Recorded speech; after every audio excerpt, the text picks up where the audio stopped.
I'm from Athens, Tennessee, so it's just an hour south of Knoxville.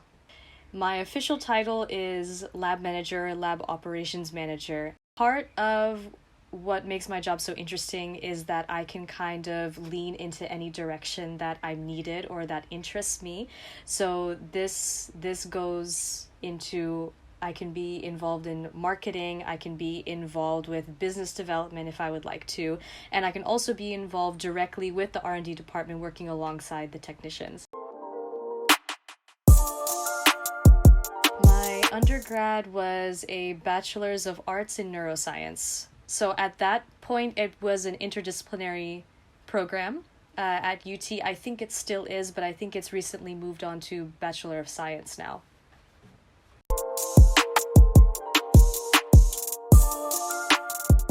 I I didn't I didn't have this type of job in mind while I was studying and while I was looking for jobs after I graduated. So this actually isn't my first lab manager position. I had while I was getting ready to graduate and kind of looking at what are my options, I knew that I didn't want to go to grad school at that moment, and I knew that I didn't have enough experience to kind of apply for a full-time research technician position or a research associate or research assistant. So basically anything that's like full-time, you're working on projects, you're developing protocols, you're kind of in the trenches of like molecular biology research. But I knew that this was something I was interested in and that I just really needed to get my foot in the door to learn about it a little bit more. So I applied for a job that was essentially half research technician, half lab manager, which was the job that I had before my current one. And it was really after I took a job like that that I realized how vast this kind of role of like lab management can be in and how far you can go with that.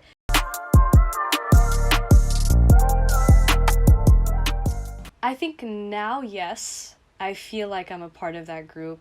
I think even just like less than 2 years ago, I didn't really see myself as a scientist, even though even while during my undergrad I was part of many different research groups. I had actually conducted research in different settings. But at that point I didn't have a bachelor's. So for me, before being a scientist meant like, you had to have these really advanced degrees. You had to be working in a specific type of setting. The word scientist is a lot broader and more diverse than what we think it is.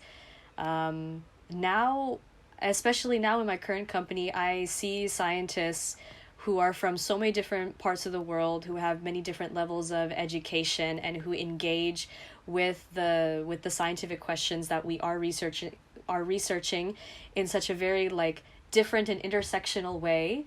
It just brings more curiosity and more creativity to our method of problem solving, which is essentially what being a scientist is. It's trying to find out new ways of explaining maybe old concepts, or trying to figure out the links between subjects or links between ideas that already existed but we didn't know about previously.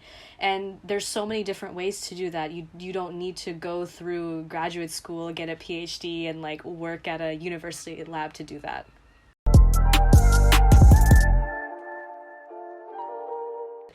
When I arrived to my first job here in Paris, it was with an academic research lab who studied neurobiology, and it was a brand new lab, and we were getting everything set up, like every single thing, all the equipment, all the fridges, incubators. All we had were the benches and the cabinets. So we went through like the first 6 months not getting any data.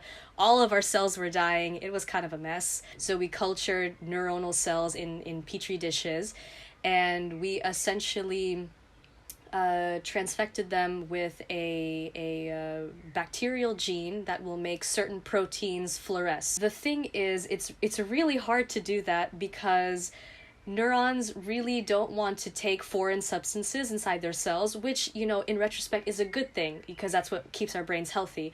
But when you're trying to do research on trying to figure out how neurons work in the first place, it's a bit inconvenient. We finally got one of them to work. I wish I still had the video to share with y'all, but I also don't know if I'm allowed to do that anyway.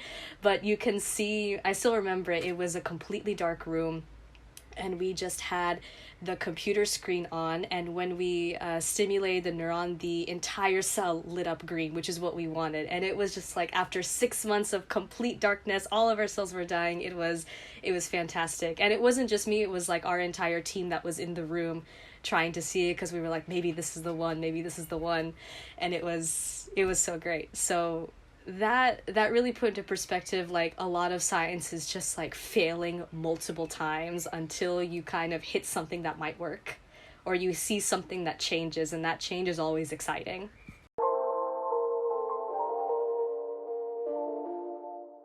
Just first, there's not just one way to get involved with STEM, and there's also not only one way to pursue that education.